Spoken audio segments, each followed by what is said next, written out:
বিসমিল্লাহ আলহামদুলিল্লাহ ওয়াসসালাতু ওয়াসসালামু আলা রাসূলিল্লাহ ওয়া বা'দ রব্বি জিদনি ইলমা রব্বি জিদনি ইলমা রব্বি জিদনি ইলমা রব্বি ইশরাহ লি সাদরি ওয়া ইয়াসসির লি আমরি ওয়াহলুল উকদাতাম মিন লিসানি ইয়াফকাহু কওলি।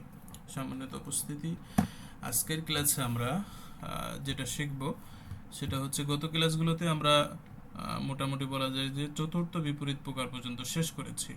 মততদ্দর যে পাঁচটা বিপরীত বিপরীত প্রকার রয়েছে তার ভিতরে চারটা শেষ করেছি। আজকে সর্বশেষ পঞ্চম বিপরীত প্রকার, সেটা হচ্ছে ইদলাক ইসমাত। এটা শেষ করার পরে আমরা আবার ওই চারটাতে রিভিশন যাবে ইনশাল্লাহ, যেহেতু আমাদের কুরবানির আগে মততদ্দ যে শ্রেণী, বিপরীত যে শ্রেণী, এটা যাতে আমাদের কমপ্লিট হয়ে যায়।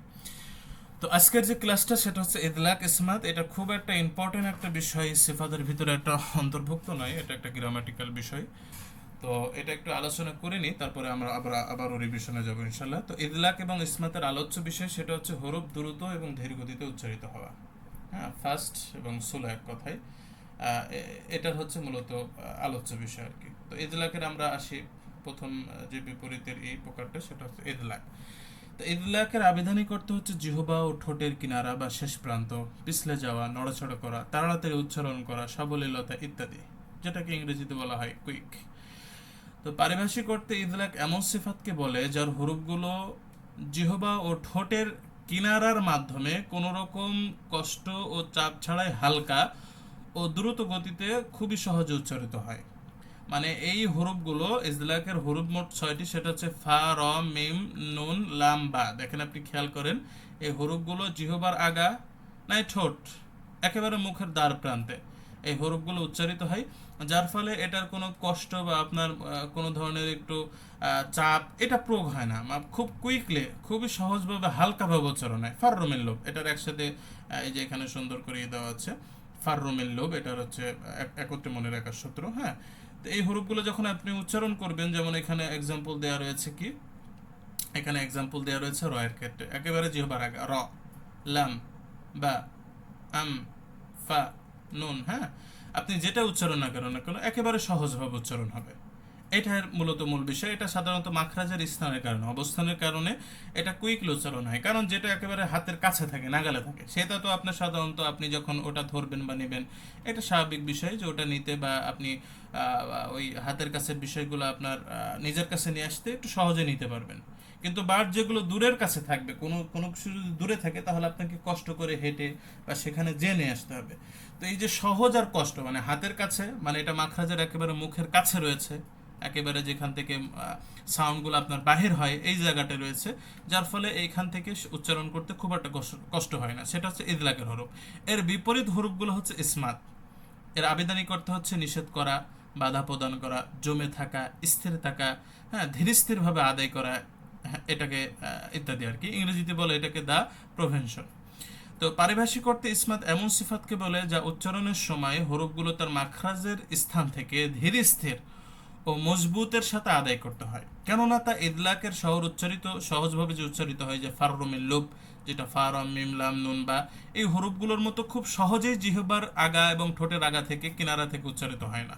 এটা নিষেধ করে, কারণ ওটা একটু ভিতরগত দিক থেকে বা ভিতর থেকে এটা উচ্চারণ হয়, যার ফলে এই ইসমাতের হরফগুলো ইদলাকের হরফের মতো অত তাড়াতাড়ি, অত সহজভাবে, সাবলীলভাবে উচ্চারিত না হয়ে ধীর স্থিরভাবে উচ্চারিত হয়। ধীর স্থিরভাবে, হ্যাঁ, একটু ক্লিয়ারভাবে। এবং এই ইসমাতের হরফগুলো হচ্ছে ওই 6টি বাদে বাদ বাকি সকল হরফগুলোই, এই যে তা, সা, আপনার আপনার আলিফ যেটা বলেন না কেন, হামজা, তারপরে আপনার জিম, হা। আপনি খেয়াল করুন, এই হা উচ্চারণ করতে গেলে আপনার একবার জিহ্বার মাঝখান থেকে উচ্চারণ করতে হবে। ওটা রয়েছে মুখ থেকে অনেক দূরে। আপনি স্বাভাবিকই যখন আপনি ওটা উচ্চারণ করতে যাবেন, তখন আপনি একটু কষ্ট করতে হবে। আপনি যে বললাম যে দূরের জিনিস নিয়ে আসতে হলে একটু কষ্ট করতে হবে, এবং দূর থেকে আনতে গেলে কি লাগে, একটু টাইম লাগে, তাই না? আপনার একটা জিনিস, বিষয় দূরে রয়েছে, একটা কোনো কিছু, সেটা নিয়ে আসতে গেছেন, ওটা যখন আপনি আনতে যাবেন তখন স্বাভাবিকভাবে একটু টাইমটা লাগবে বেশি, তাই না? তো ইসমাতের হরফগুলো মাখরাজের স্থান থেকে, মানে ঠোঁট এবং মুখ থেকে সাধারণত একটু দূরে অবস্থান করে। তো ওই জায়গা থেকে উচ্চারণটা নিয়ে আসতে একটু টাইম লাগে। এই জন্য এই হরফগুলো উচ্চারণ করতে একটু ধীর, মানে যখন উচ্চারিত হয় একটু ধীর গতিতে উচ্চারিত হয়। হ্যাঁ, একটু ধীরভাবে, একটু চাপ নিয়ে আর কি, অত সহজভাবে হয় না, এক কথায় একটু কষ্টকর হয়। তো এই কষ্টকরের দরুন সাধারণত এই যে কষ্টকর হয়, আমি এটা এরপরেই কি কারণে এটা গ্রামেটিক্যাল একটা আলোচনা, এটা আমি আলোচনা করছি।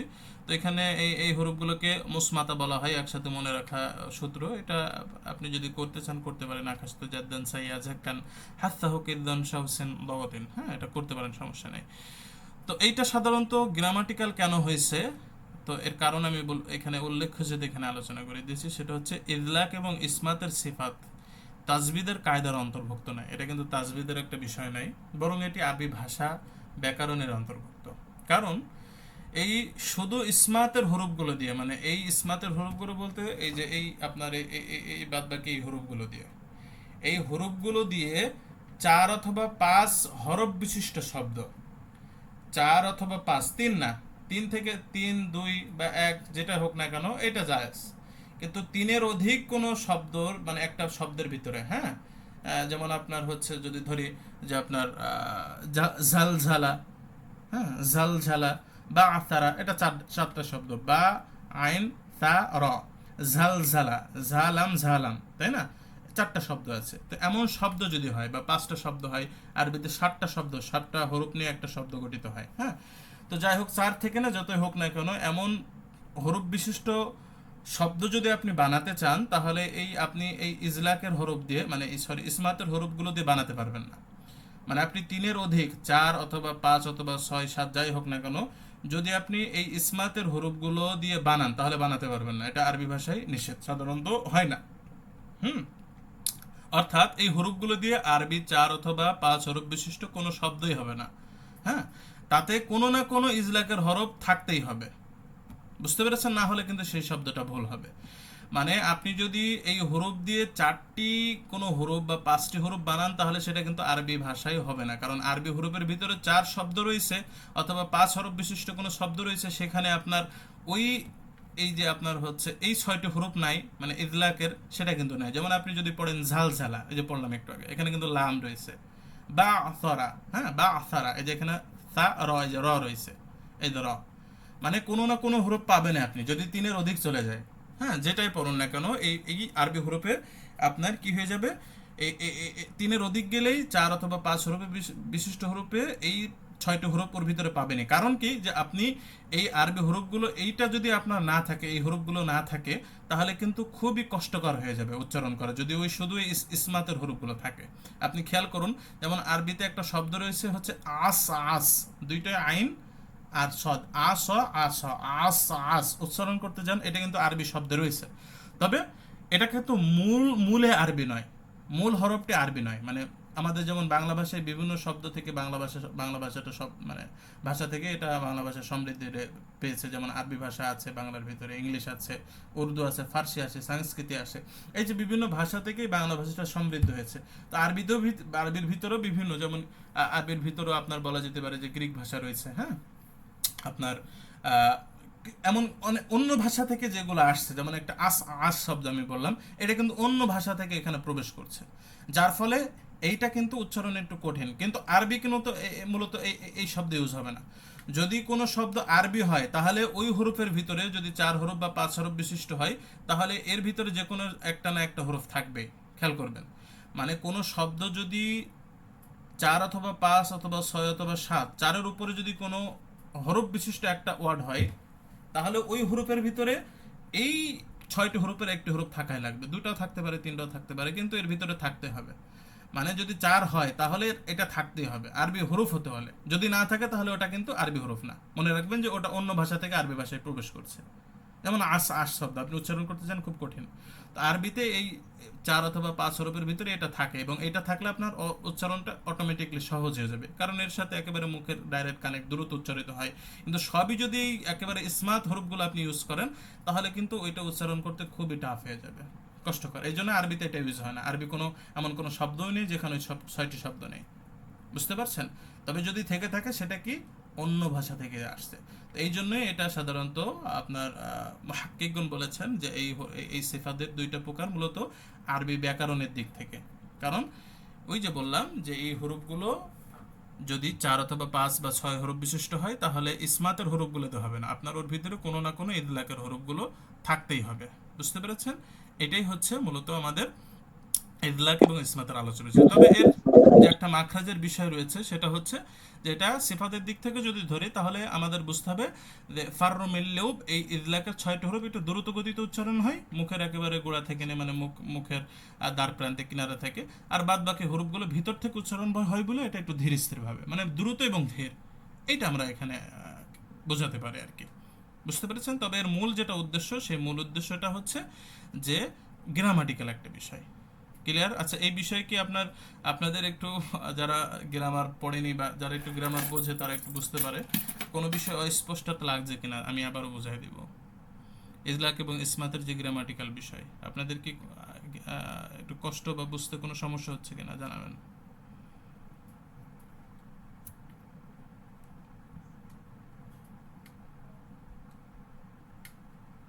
আচ্ছা, মনে হচ্ছে যে সবারই মনে মনে হচ্ছে যে আপনারা বুঝতে পারছেন।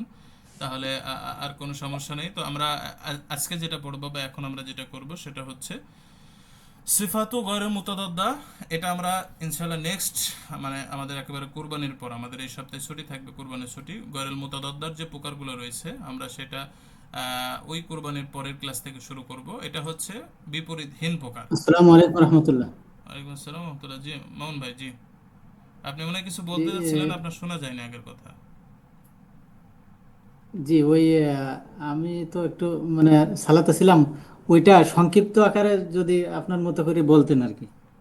এই আপনার এই ইজলাকের এটা মানে হিজলাকের এটা। আমি আবারও আসবো, হ্যাঁ আমি আবারও আসবো, এটা আবার রিভিশন দিব, হ্যাঁ তখন ইনশাল্লাহ একটু থাকেন, আমরা এটা ক্লিয়ার হয়ে নেবো, ঠিক আছে? ঠিক আছে আচ্ছা ইনশাআল্লাহ। ঠিক আছে, জাযাকাল্লাহ খায়ের। তো আমরা কোরবানির পরে যে হরফগুলো আবার শুরু করব গয়রে মুতাদাদ্দা, যার বিপরীত প্রকার নেই। আগের আমরা পড়লাম যে বিপরীত প্রকার পাঁচটা এমন রয়েছে, পাঁচটায় টোটাল 10টা প্রকার রয়েছে, একটা একটা একটা অপরের বিপরীত।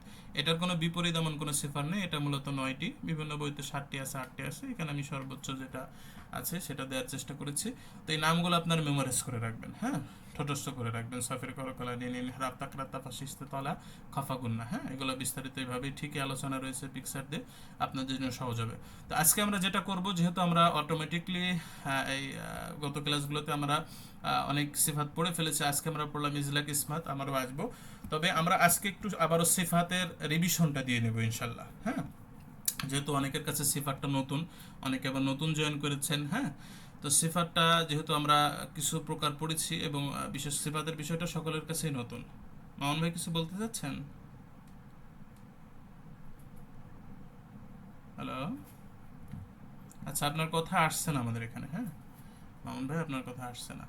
তো যাই হোক, তো সেক্ষেত্রে আমাদের আবারও একটু শুরু থেকে আবার রিভিশনটা দিলে, যেহেতু আমাদের কুরবানি চলে আসছে, তো শুরু থেকে রিভিশনটা দিলে আমাদের জন্য আবার সকলের জন্য সুবিধা হবে আর কি। তো আপনারা একটু মনোযোগ দিয়ে আবারও শুনবেন।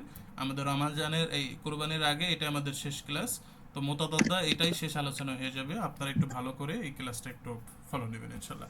তো আমরা পঞ্চম অধ্যায়ে পড়ছি আরবি, আহ, যে তাজবির শাস্ত্রের 3টা বিষয়বস্তু রয়েছে, যেটার উপরে তাজবির শাস্ত্র ভিত, সেটার ভিতরে মাখরাজ, সিফাত এবং ওয়াকফ ইফতেদা। তো অটোমেটিক আমরা অলরেডি মাখরাজটা শেষ করেছি, তো আজকে আমরা শিখব হচ্ছে সিফাত, মানে আমরা শিখছি অলরেডি, এখন যে মাখরাজ শেষ করে সিফাতের আলোচনা আছে। তো সিফাতে প্রায় 2টা অধ্যায় আছে, তার ভিতরে পঞ্চম অধ্যায় এবং ষষ্ঠ অধ্যায় মোটামুটি সিফাতের আলোচনা, এবং তার পরের অধ্যায়গুলোতে মোটামুটি 3টা অধ্যায়ে ওয়াকফ ইফতেদা নিয়ে বিস্তারিত আলোচনা আছে। তো সিফাতের ভিতরে আমরা আলোচনা করছিলাম যে সিফাত মূলত আমরা বলছিলাম যে সিফাত মানে গুণ বা বৈশিষ্ট্য, মানে হরফ উচ্চারিত হওয়ার, মানে মাখরাজ থেকে হরফ উচ্চারিত হয়, যেমন বা হরফ উচ্চারিত হয় 2 ঠোঁট থেকে। তো এখন এই 2 ঠোঁট থেকে বাটা কিভাবে উচ্চারণ হবে, মোটা না পাতলা, বা তা জারি রেখে না বন্ধ করে, এই যে অবস্থাটা, এই অবস্থাটাই মূলত সিফাত। মানে একটা হরফ উচ্চারণ হলে কি অবস্থার সৃষ্টি হয়, ওই অবস্থার বর্ণনাই হচ্ছে সিফাতের আলোচনা।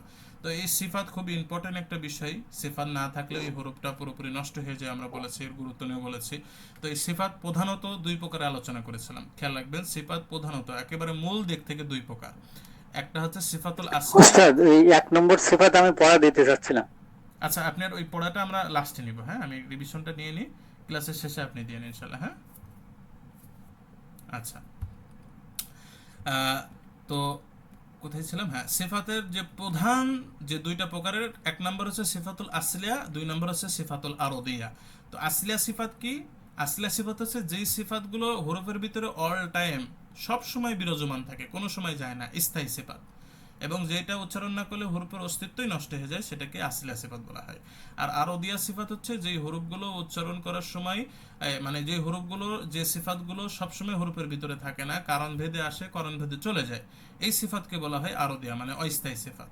তো সেটা আমরা আলোচনা করব, সেটা হচ্ছে একেবারে পরের অধ্যায়ে, ষষ্ঠ অধ্যায়ে। সেই আরদিয়া সিফাত বলা যেতে পারে, যেমন মাদ একটা, কখনো আসে কখনো রিজন থাকলে করতে হয়, তাফকিম তারকিক, র, লাম, নুন, এই সরি র এবং আলিফ এবং লাম, এই তিনটে হরফ কখনো মোটা কখনো পাতলা করতে হয়। হ্যাঁ, নুন সাকিন, তানবিন, মিম সাকিনের বিভিন্ন হুকুম রয়েছে, ইকফা, ইজহার, ইকলাব, ঈদগাম, এগুলো করে পড়তে হয়। আলাকাতুল হরফ, কখনো হরফ একই মাখরাজ একই সিফাত বিশিষ্ট হরফ পাশাপাশি আসলে কখনো ঈদগাম করে পড়তে হয়, কখনো ইজহার করে পড়তে হয়। এটার আলোচনা, যেটা অস্থায়ী বিষয়, সেটা বিস্তারিত সব থেকে আলোচনা, মানে অধ্যায় কেন্দ্রিক আলোচনা সিফাতুল আরদিয়াতে বেশি, হ্যাঁ, লং আলোচনা রয়েছে, ওটা আমরা শিখবো। তো আমরা যখন এটা এখন যেটা শিখছি সেটা হচ্ছে সিফাতুল আসলিয়া, যেটা সবসময় হরফের ভিতরে থাকে, কোনো সময় বিলুপ্ত হয় না। সেটা আবার দুই প্রকার। সিফাত দুই প্রকার, সেটা হচ্ছে আসলিয়া এবং আরদিয়া। এবং সিফাতের আসলিয়ার ভিতরে আবার দুইটা প্রকার রয়েছে, সেটা হচ্ছে মুতাদাদ্দা, গরিল মুতাদাদ্দা। আমরা অলরেডি কিন্তু এই মুতাদাদ্দা শেষ করলাম। এরপরে আমরা কোরবানির পরে শিখবো, কোরবানি ঈদের পরে এই গয়রুল মুতাদাদ্দা বিস্তারিত প্রকারগুলো শিখবো ইনশাল্লাহ। তো এই মুতাদাদ্দা যেটা হচ্ছে আমরা অলরেডি শেষ করেছি। তো সিফাতুল আসলিয়ার মুতাদাদ্দাটা কাকে বলে?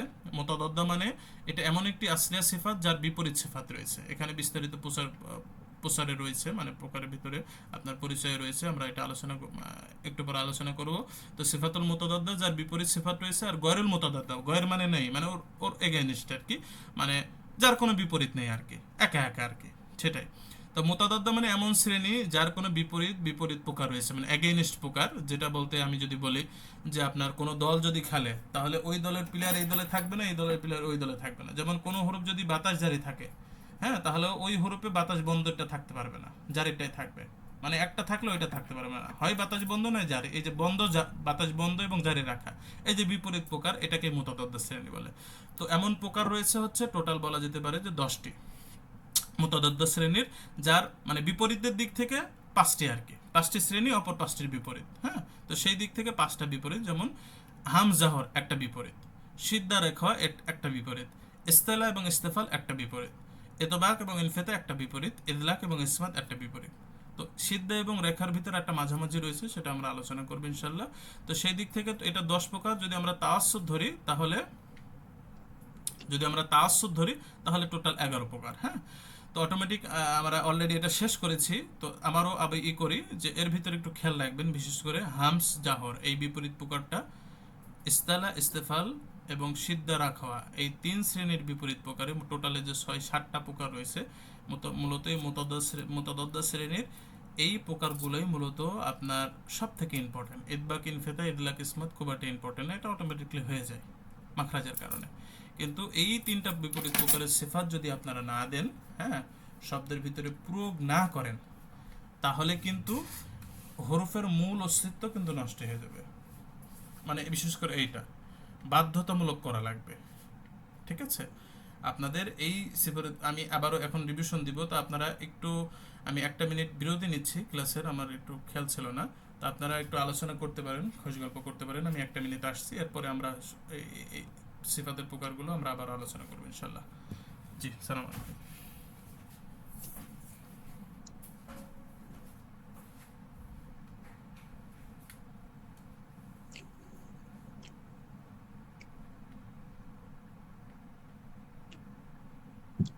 আসসালামু আলাইকুম। ভাইয়া মামুন ভাইয়া মামুন ভাই, আসসালামু আলাইকুম সবাইকে। জি আপনারা মামুন ভাই যারা একটু ভালো বুঝেন আপনারা একটু আলোচনা করেন, আমরা একটু শুনি। জি মামুন ভাই, আপনি একটু কি যেন বলতে চাচ্ছিলেন হুজুর যখন পড়াচ্ছিল, একটু বলেন তো দেখি কি বলতে চাচ্ছিলেন। আসলে সিফারটা তো আসসালামু আলাইকুম ওয়ালাইকুম রহমতুল্লাহি আসসালাম। ওয়া বারাকাতুহু। জি জি আলহামদুলিল্লাহ, আমাদের উস্তাদ সিফাত শেখাচ্ছেন। তো জি, সিফাতের 1 নম্বর যেটা, সেটা আমি মোটামুটি যেটা বুঝছি সেটা উস্তাদের সঙ্গে আমি শেয়ার করতে চাচ্ছিলাম আর কি। না আপনি মুখস্থ সেটা হয়ে মুখস্থ হয়ে গেছে কিনা? মুখস্থ পরের কথা, আমি যেটা বুঝছি না সেটা যেটা আমি বুঝছি বলবো। সেটাই শেয়ার করেন। জি জি, বুঝা হ্যাঁ, থেকে শেয়ার হবে। সেটার ভিতরে ভুল থাকলে আমি কারেকশন করে নেবো, এই উদ্দেশ্যে জি আর জি, কি বলা। যাক, আলহামদুলিল্লাহ, আউযু বিল্লাহি মিনাশ শাইতানির রাজিম। সিফাত 1 ও 2, 1 ও 2 মানে কি, একটার বিপরীত আরেকটা। জি মূলত সিফাত একটার বিপরীত আর একটা, এটা হলো এক ও দুই বলা হয়েছে। এটা হলো হামস, জাহর। আচ্ছা, হামস মানে কি? হামস মানেটা হলো বাতাস প্রবাহমান থাকবে, বাতাস জারি থাকবে। আর ওই যে মাখরাজটা, এই হরফগুলোর যে মাখরাজের স্থানটাই নরম করে আওয়াজ হবে, আচ্ছা। এছাড়া আর কিছুই না। এরকম আছে 10টা হরফ। 10টা হরফের ভিতরে আমরা আমি নিজের বোঝার জন্য করছি, হলকের স্থান থেকে, অর্থাৎ গলার ভিতর থেকে 3টা আছে, হা, হা, হ চলে গেল। তারপর তা, থা, এই গেল 5টা, সিন, শিন এই গেল 7টা, ফা, সাদ, কাফ এই কটা একটু অমিল আছে, এটা মনে রাখলেই হবে। আর যদি আমরা ছন্দ আকারে মনে রাখতে চাই, তাহলে ফাখাসু শাকসান সাকাত এইভাবে আমরা মনে রাখতে পারি। এবং এর ভিতরে আমরা এর উপরে সাকিন দিয়ে আমরা এগুলোর উচ্চারণকে ক্লিয়ার করতে পারি। তো এর আগে যদি আমরা জবর দিই আর এর উপরে সাকিন দিই, তাহলে এরকম উচ্চারণ হবে আহ। এই যে আ বলে এখানে থেমে যাচ্ছে না, কিন্তু যেমন হামজায় থেমে যাচ্ছে বাতাসটা, জি কিন্তু ছোট হাতে থামবে না, তার বাতাসকে জারি রাখবে। অর্থাৎ যেখানে উচ্চারণ স্থল হলকের শুরু থেকে, ওখান থেকে উচ্চারিত হয়ে বাতাসকে প্রবহমান রাখবে, আহ। জি তারপর যেটা গলার ভেতর থেকে হা, সেটা হলো আহ। এই যে আহ উচ্চারণ হয়ে সঙ্গে সঙ্গে বাতাসটা বন্ধ হয়ে যাচ্ছে না, গলার যে মাঝে ওখান থেকে উচ্চারণ হয়ে বাতাসটা বন্ধ হচ্ছে না, বাতাসটা প্রবহমান থাকছে, আহ। তারপর খ, আহ, আহ ওখানে বাতাসটা প্রবহমান থাকছে। তারপর তা, তাতে একটু দুই রকম আছে। দুই রকম কি, এটা বেশিক্ষণ প্রবহমান থাকে না। হ্যাঁ, এই জন্য তা এবং কাফকে মাঝামাঝি ধরা হয়েছে। যেমন আত বেশিক্ষণ রাখা যায় না, আত একে টানা যাচ্ছে না বেশিক্ষণ। কিন্তু সাথে দেখেন আজ আপনি অনেকক্ষণ ধরে আজ টেনে যেতে পারতেছেন। এই জন্য তা এবং কাফকে আলাদা করে মাঝামাঝি ধরা হয়েছে। বলা হয়। আচ্ছা সিন, আস, হ্যাঁ, আস। এই সাকে যদি আবার আপনি ছেড়ে দেন, তাহলে এটা সা সিন হয়ে যায়। আস, এই সদ, আস, এই সদকে যদি আবার আপনি ছেড়ে দেন, হালকা করে ফেলেন, তাহলে এটা আবার সিন হয়ে যায়। এই জন্য সিফাতের এটা আমাদের একটু প্রয়োজন আছে বোঝার। আস, হ্যাঁ, আশকে যদি আপনি আবার ছেড়ে দেন, তাও সিনের ভিতরে চলে যায়, আস। হ্যাঁ, আফ, আফ, এই যে আফ, ফা, ফা উচ্চারণের সময় উপরের যে দাঁত আর নিচের ঠোঁটের পেটের সাথে লাগাই দেওয়া যাবে না একেবারে। হ্যাঁ, হালকা ফাঁকা রাখতে হবে। কেমন ফাঁকা? একটা কাগজ, যাতে ওই যে উপরের দাঁত আর ঠোঁটের যে পেট, এর ভিতরে একটা কাগজ ঢুকানো যায়, যার ভিতর দিয়ে বাতাস প্রবহমান থাকবে। আফ, আফ যদি আমরা লাগাই দিই, আফ শক্ত হয়ে যাবে, নরম হবে না।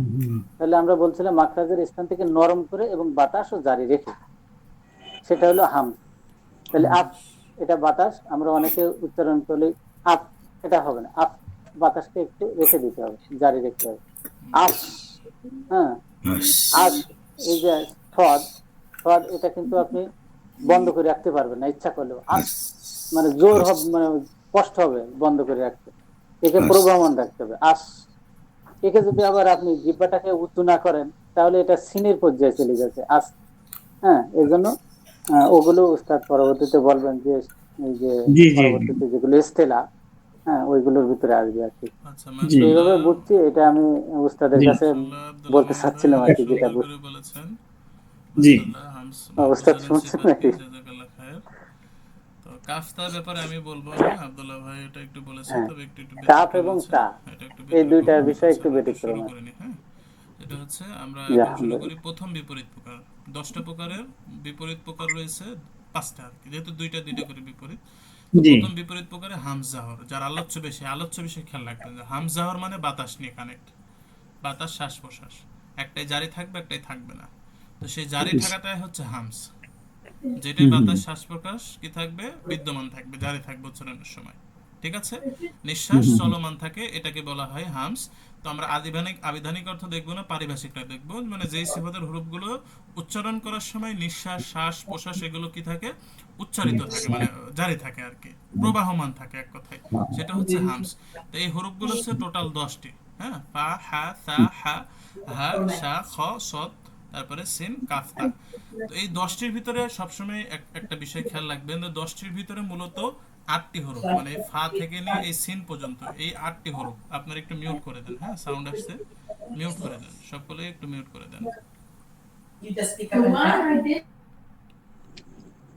হ্যাঁ, তো এই 8টি হরফের ভিতরে সবাই খেয়াল, এই 10টি হরফের ভিতরে সবাই খেয়াল রাখবেন যে এই 10টির ভিতরে 8টি হরফ প্রকৃত হামস।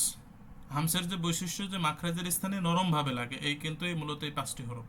বাকি যে কাফ আর তা, এটা মূলত হামস না, এটা ওই যে পরবর্তীতে যে আমরা সিদ্ধার পড়ব, যেটার উচ্চারণ আওয়াজ জারি রাখা এবং না রাখা, এই 8টি হরফ সিদ্ধার ভিতরে যখন এই কাফ রয়েছে আর তা রয়েছে, এই সিদ্ধার 8টি হরফ মাখরাজের স্থানে একটু জোরালো ভাবে লাগে, যার ফলে আওয়াজটা কি থাকে, বন্ধ হয়ে যায়। তো এই হরফটা হচ্ছে কাফ এবং তা। তো এইটা কেন নেওয়া হয়েছে ওখানে, যে এই কাফতা আমরা আগেও বলেছি যে কাফতা উচ্চারণের সময় আক, আক, যখন সুকুন আপনি ফেলবেন, তো তখন এটা যে কাফ না কফ, এটা ক্লিয়ার হবে না। আক, এটাও আক, যদি শুধু সুকুন পড়ে। তো কোনটা আমি ক্লিয়ার করব, এই কারণে এই কফটা করা হয়েছে কলকলাতে, সিফাত কলকলা দেওয়া হয়েছে শুধু সুকুন অবস্থায়, আক। আর এইটাকে করতে হয় মানে বাতাস প্রবাহিত করে আক। আর এই তা এবং ত একই, কিন্তু আক, আক যখন দুটোই যখন আপনি পড়তে যাবেন, তো এই তা এবং ত শুধু সুকুন অবস্থায় পার্থক্য নিয়ে আসতে এই তকে করা হয়েছে কলকলা, আত। আর এই তাতে দিয়ে নেওয়া হয়েছে হামসে, আত, সুকুন অবস্থায় খেয়াল রাখবেন। তো এই হামসের 10টি হরফের ভিতরে এই কাফ এবং তা শুধু সুকুন অবস্থায় ভাড়া করে নিয়ে আসে আর কি, বোঝানোর জন্য, যাতে ওই হরফটা অস্পষ্ট না হয়ে যায়। কাফ এবং কফের ভিতরে, তা এবং তয়ের ভিতরে পার্থক্য নিয়ে আসার জন্য সুকুন অবস্থায় এটা মূলত নিয়ে আসা হয়েছে। কিন্তু আপনি দেখেন, খেয়াল করে, এটা আরো ক্লিয়ার হবে যখন আপনি কাফে এবং তায়ে যখন তাজদিদ দিয়ে পড়বেন, এক কা, দেখেন এখানে কিন্তু বাতাস প্রবাহিত থাকছে না, সাউন্ড অফ হয়ে যাচ্ছে, আত্তা। কিন্তু এগুলো দেখেন পড়েন আচ্ছা, দেখেন প্রবাহিত থাকছে, আস, আখ, আশা, দেখেন সবগুলোতে কিন্তু প্রবাহিত আছে। কিন্তু এগুলো পড়তে যান এক্কা, হবে না, কারণ এগুলো মূলত হামস না, হামসের যে বৈশিষ্ট্য সেটা না, শুধু সুকুন অবস্থায় হামস করতে হয়, কারণ এটা অস্পষ্ট হয়ে যায়, কাফ এবং কফের ভিতরে পার্থক্য থাকে না। আক, ওটাও আক, হ্যাঁ, ওটা কলকলা দেওয়া হয়েছে কফকে কাফ থেকে পার্থক্য করার জন্য। আক, যখন আমি কলকলা করব তার মানে ওটা কফ, আর যখন আমি আক একটু বাতাস ছেড়ে দিব তার মানে এটা হচ্ছে কাফ। বোঝা গিয়েছে? এই জন্য এই তিনটা শুধু সুকুন অবস্থায়, এই দুইটা হরফ এক, আত, এটা করব। আর বাদ বাকি 8টি হরফ সকল অবস্থাতেই কি হবে, সেটা হারাকা হোক, সেটা জবরজের পেশ, এটাকে হারাকা বলা হয়, বা সেটা যদি আপনার শুধু সুকুন হোক আস, আবার সেটা যদি তাজদিদ হোক আস, সব অবস্থায় কি হবে, এই হরফগুলো অল টাইম কি থাকবে, বাতাস প্রবাহিত থাকবে, শ্বাস প্রশ্বাস বিদ্যমান থাকবে, কারণ এই হরফগুলো মাখরাজ স্থানে নরম ভাবে লাগে, বাতাস বের হওয়ার স্থানে যে জারি থাকে, যে যেমন এখানে শিন, শিনটা কি রয়েছে, বাতাস বাইরে প্রবাহিত হওয়ার কি রয়েছে, জায়গা রয়েছে, এটা হচ্ছে হামস। এর বিপরীত যে প্রকার সেটাকে বলা হয় জাহার।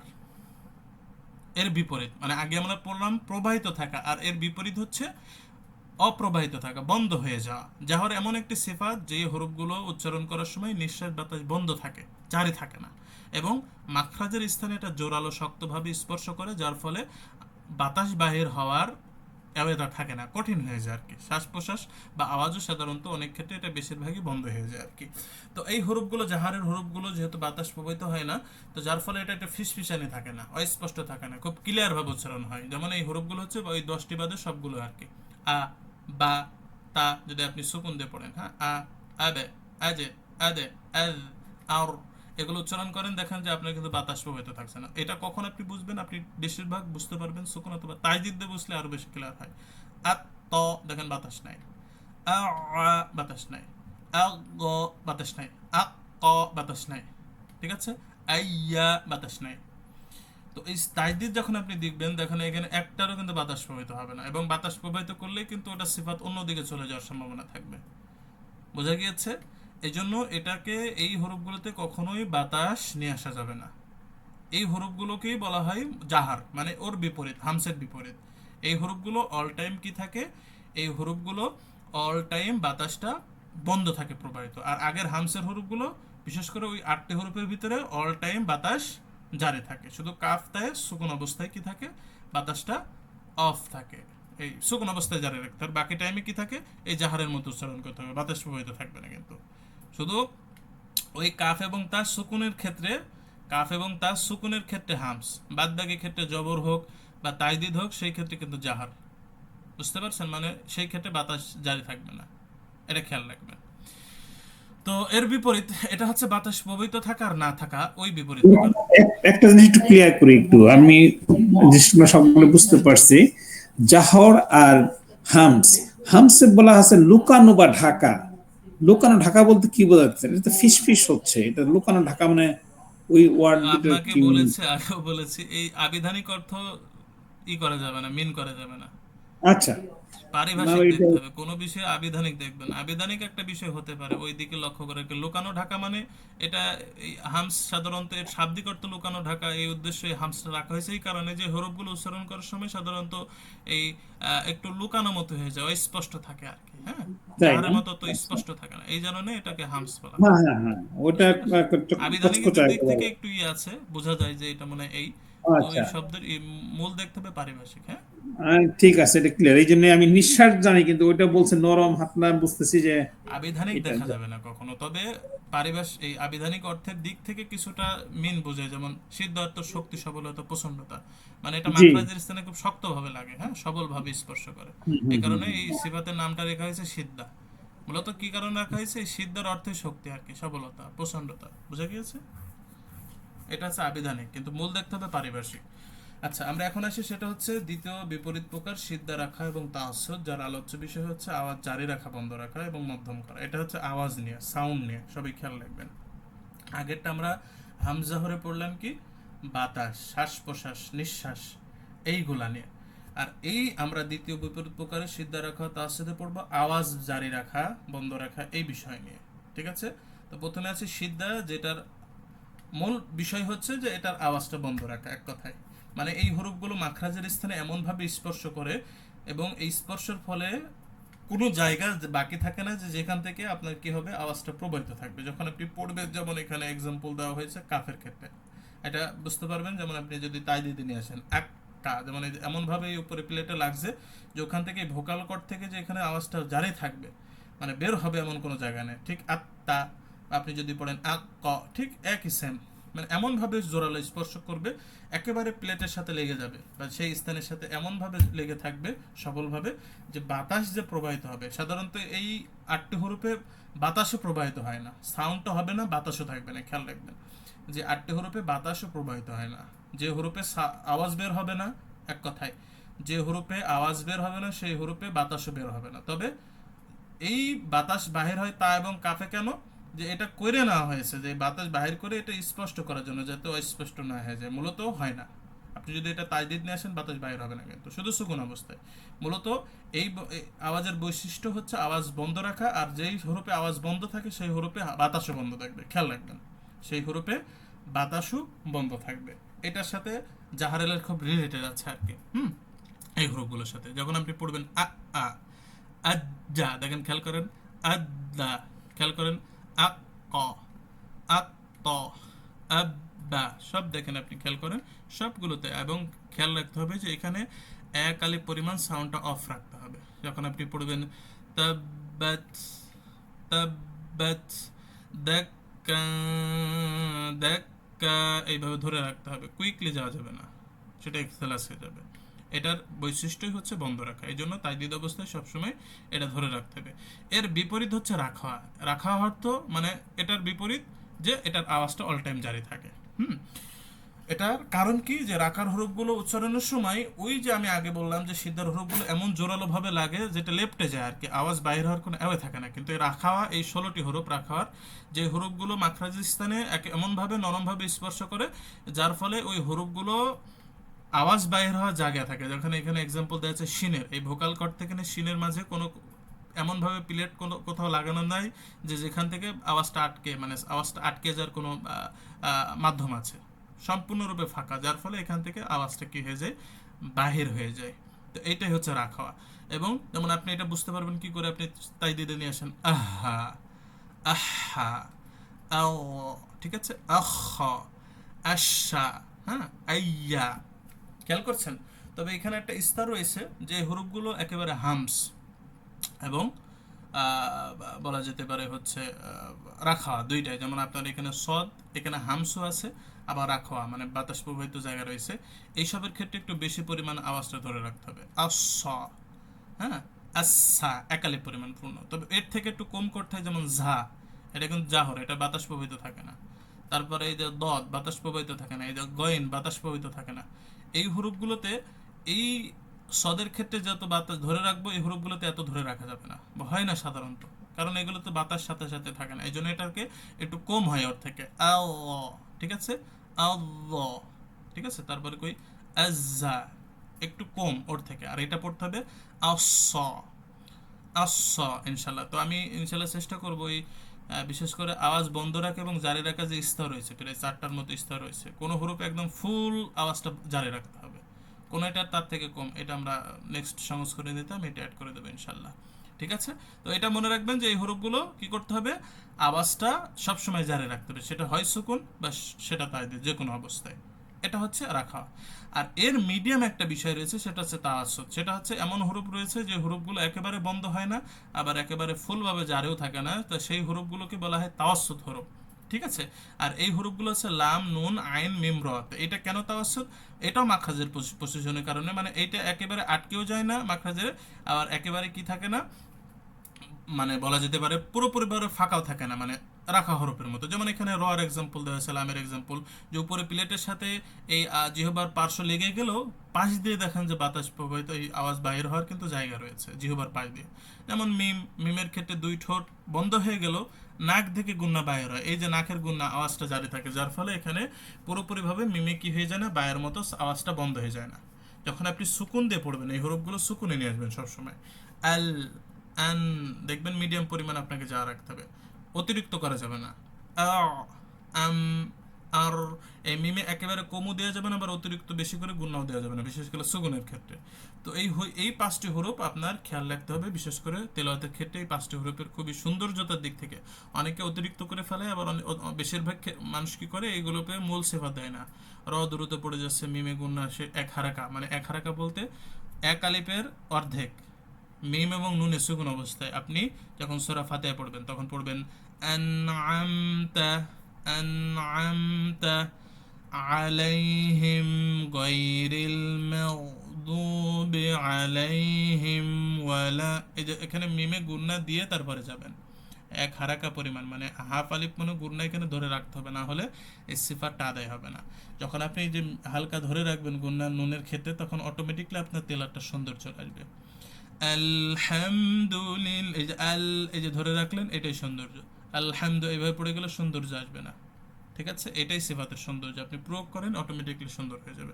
এটাই হচ্ছে তাওয়াসসুত, মানে এই হরফগুলো একেবারে ফুললি সাউন্ড জারি রাখা যাবে না, আবার একেবারে শর্টও করা যাবে না, মিডিয়াম রাখতে হবে। এটা কখন প্রকাশ বেশি করবেন, যে সুকুনের ক্ষেত্রে।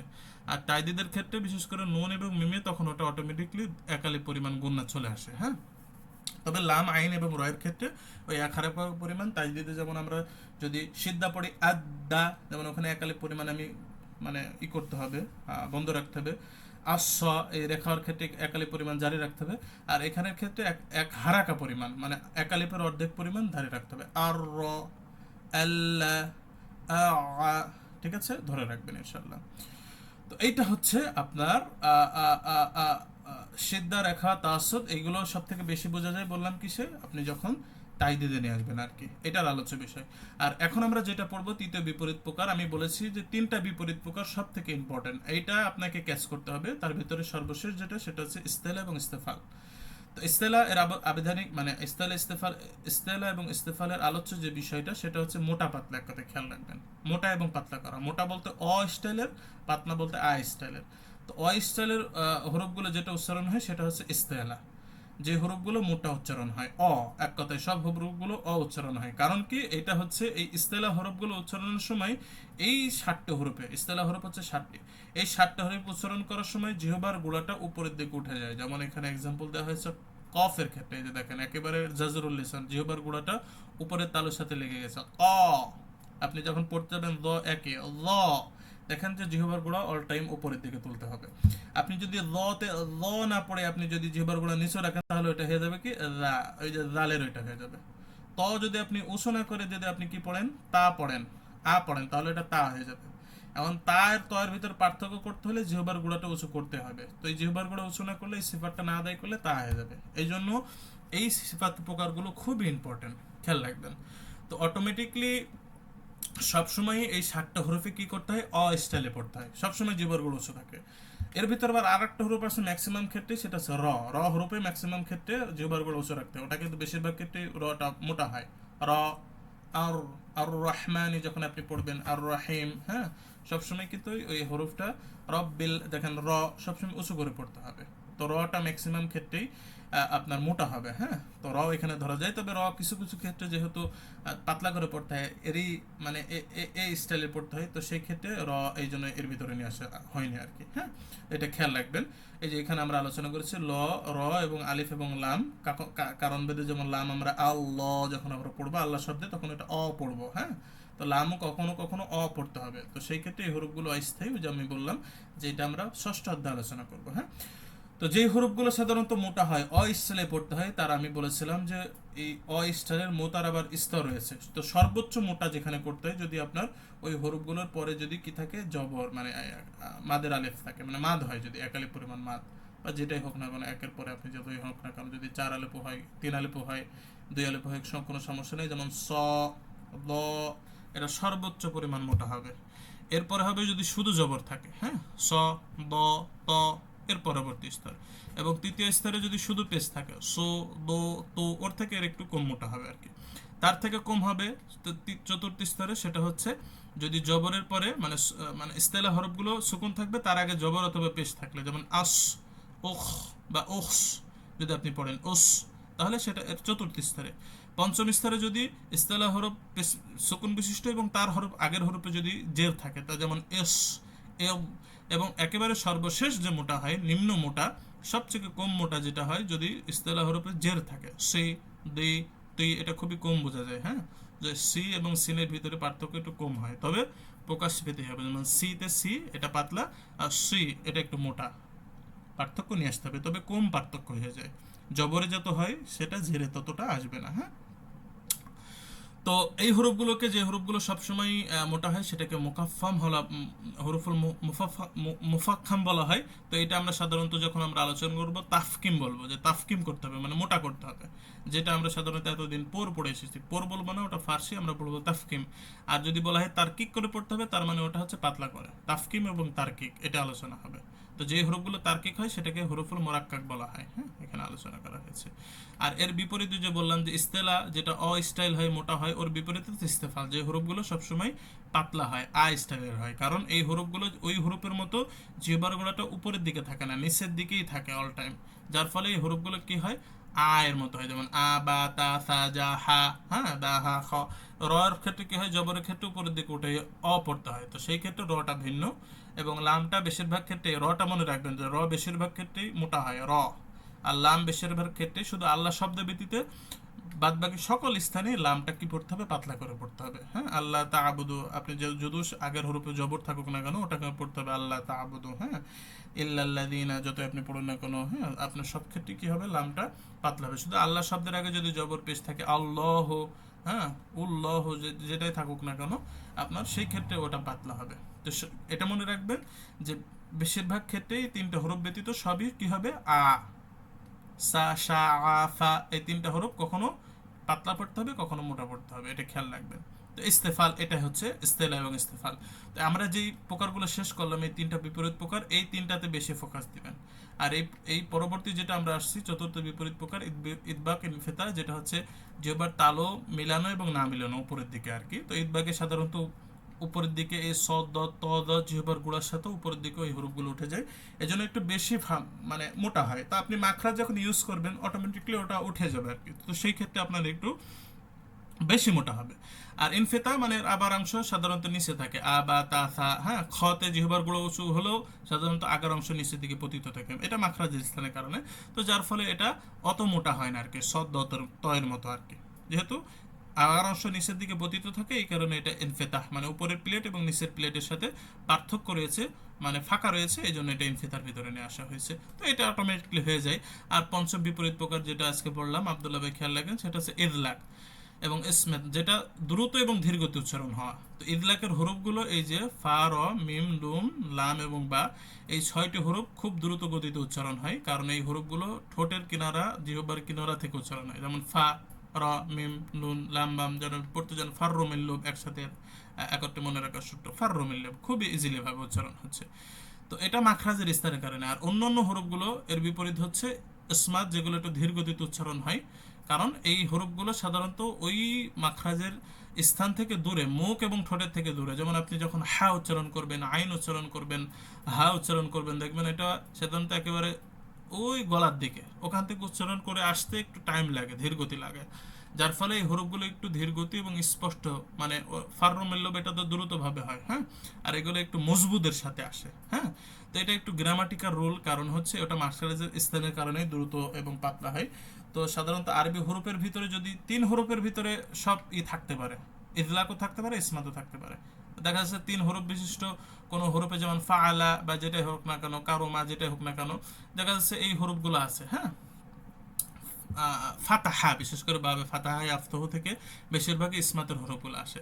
তো 3 হরফ হলে কোনো সমস্যা নেই, কিন্তু ওইটা যদি 4 হরফ বিশিষ্ট হয়ে যায়, তাহলে এই ইসমাত বিশিষ্ট হরফ দিয়ে কি করা যাবে না, সব ইসমাত হরফ দিয়ে কি করা যাবে না, আরবিতে কোনো শব্দ বানানো যাবে না। ওর ভিতরে কোনো না কোনো ইদলাকের হরফ, মানে এই 6টি হরফ ঢোকানো লাগবে, না হলে ওই হরফটা কষ্টকর হয়ে যাবে।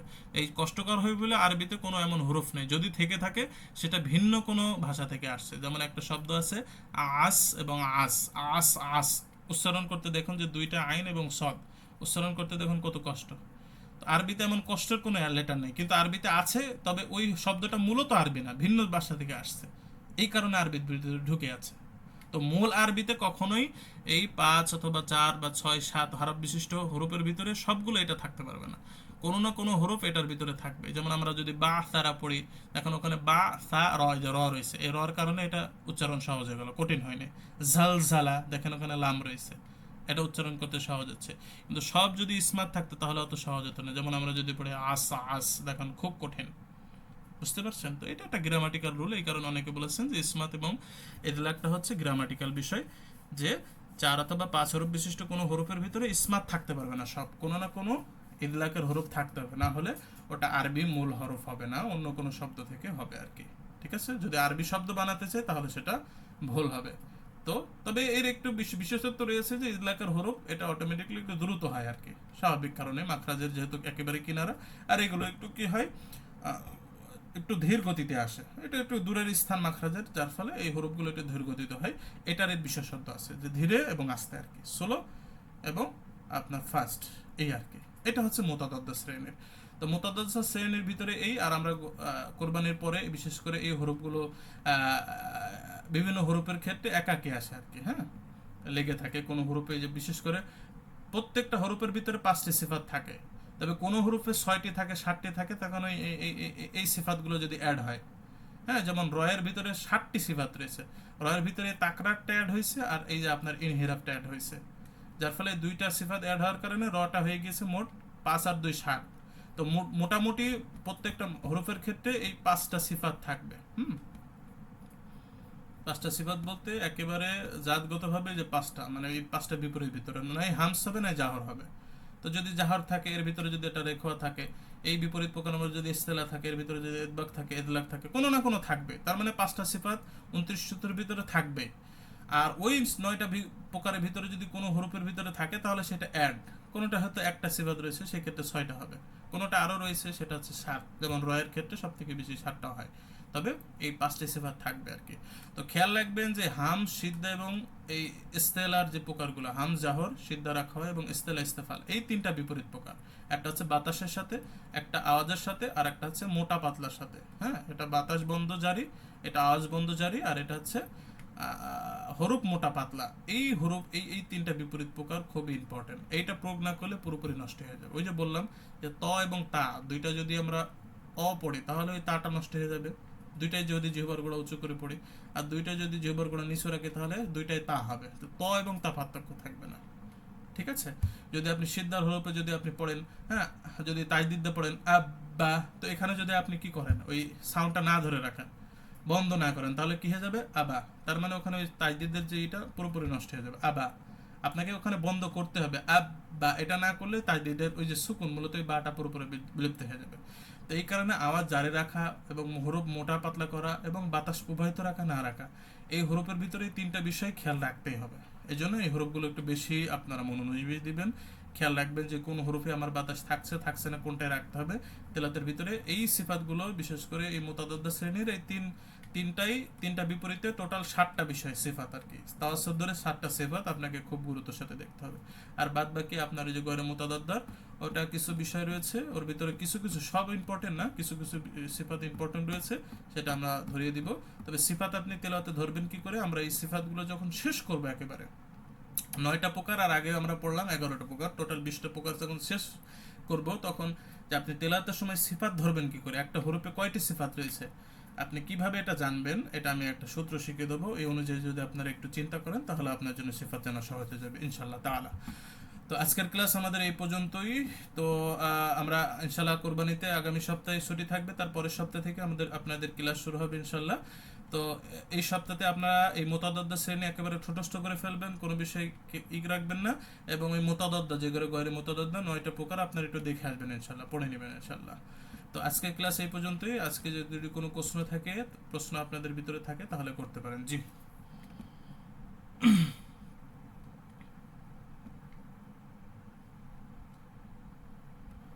আব্দুল্লাহ ভাই, আপনি